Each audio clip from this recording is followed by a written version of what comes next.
पापा, मुझे आपको कुछ बोलना है। हाँ बोलो श्रुति बेटा।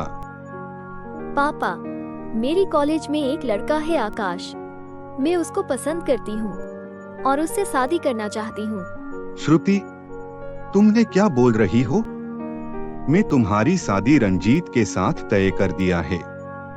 मैं उसको क्या बोलूँगा? पापा, आप रंजीत को मना कर दो।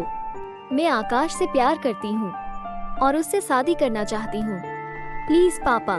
ठीक है, तेरी खुशी के लिए मैं कुछ भी कर सकता हूँ। कल इवनिंग में आकाश को बुलाना, मैं उसके साथ बात कर लूँगा। ओके, थैंक यू पापा। ये सब बातें रंजीत सुन रहा था। रंजीत और कोई नहीं पिछले जन्म की विक्रम था। इस जन्म में भी वो दुष्ट और बुरा इंसान था, पर इसका ये बात श्रुति और उसके पापा नहीं जानते थे।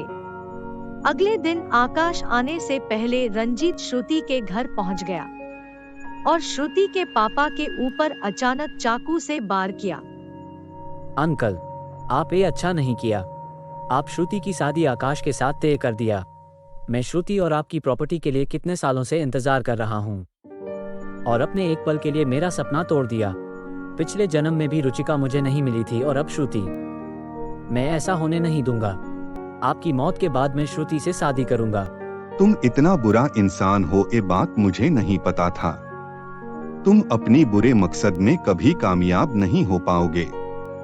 श्रुति की शादी तुमसे नहीं आकाश से होगा। ऐसे बोलकर वो बेहोश हो गए। तभी आकाश वहां पर पहुंच गया। उसको देखकर रंजीत छुप गया। अंकल, ये आपको क्या हुआ? आंखें खोलिए अंकल। तभी आकाश का नजर चाकू के ऊपर पड़ा। उसने जब शरीर से चाकू निकाला तभी श्रुति आ गई। पापा, ये आपको क्या हुआ? किसने किया है आपके साथ? आंख खोलिए पापा। उसी वक्त रंजीत आकर बोलता है, श्रुति, अंकल के ऊपर इस आदमी ने हमला किया है। मैंने उसको देखा है अंकल के ऊपर चाकू से वार करते हुए। क्या? आकाश, तुमने पापा को मारा है? तुमने ऐसा क्यों किया? तुमने मेरी भरोसा तोड़ दिया। चले जाओ मेरी नजर के सामने से। मैं तुम्हारा शकल देखना नहीं चाहती। चले जाओ। श्रुति, मैं तुम्हारी पापा के ऊपर हमला नहीं किया। मैं जब यहाँ आया उससे पहले कोई उनके ऊपर हमला कर चुका था। मेरा विश्वास करो श्रुति, मैंने अंकल को नहीं मारा। झूठ बोल रहे हो तुम। मैं खुद देखा है तुम्हें अंकल के ऊपर हमला करते हुए। ऐसे बोलकर रंजीत ने पुलिस को बुलाया। पुलिस आकर आकाश को अरेस्ट कर दिया। श्रुति, मैंने अंकल को नहीं मारा। मेरा विश्वास करो श्रुति। उसी दिन आकाश का दोस्त दीपक आकर उसको जेल से भगा लिया। वो दोनों भागते भागते उसी जगह पर पहुँचे जहाँ पिछले जन्म में आदित्य और रुचिका भगवान भोलेनाथ का तपस्या किए थे। अब आकाश को उसकी पिछले जन्म के बारे में सब कुछ याद आ गया। दीपक, मुझे सब कुछ याद आ गया।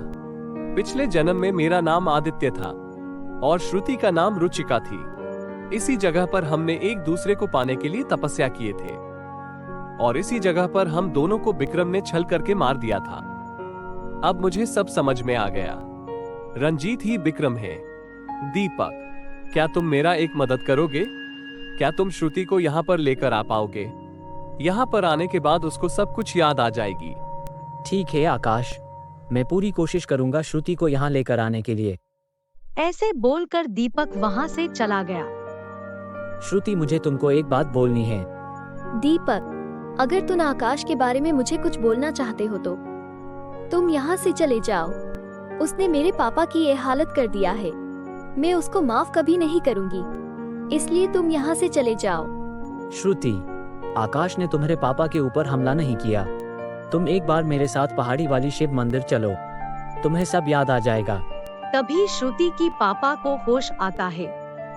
श्रुति, मुझ पर हमला आकाश ने नहीं किया था।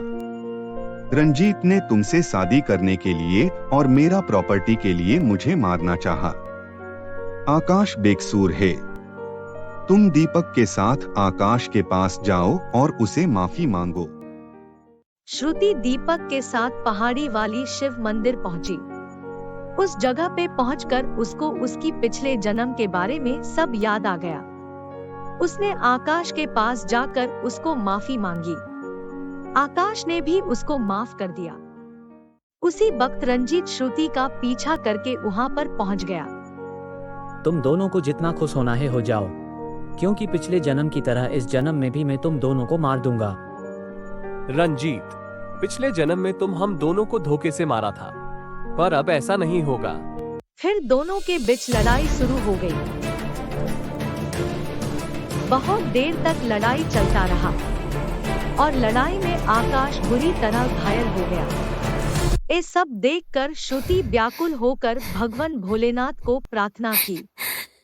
भगवान, पिछले जन्म में आप हम दोनों को अलग कर दिए, पर इस जन्म में हम दोनों को मिला दो भगवान, वरना आपके ऊपर इंसानों का भरोसा टूट जाएगा। ऐसे बोलकर वो भगवान के सामने जोर जोर से रोने लगी। अचानक चारों दिशा रोशनी से भर गई। भगवान शिव जी से एक तेज रोशनी श्रुति और आकाश के ऊपर आ गिरी। देखते देखते वो दोनों बड़े नाग नागिन में बदल गए। उनके ऊपर रंजीत का कोई भी बार असर नहीं पड़ रहा था और वो दोनों रंजीत को मार दिए। उसके बाद वो दोनों भगवान का शुक्राना करके घर लौट गए।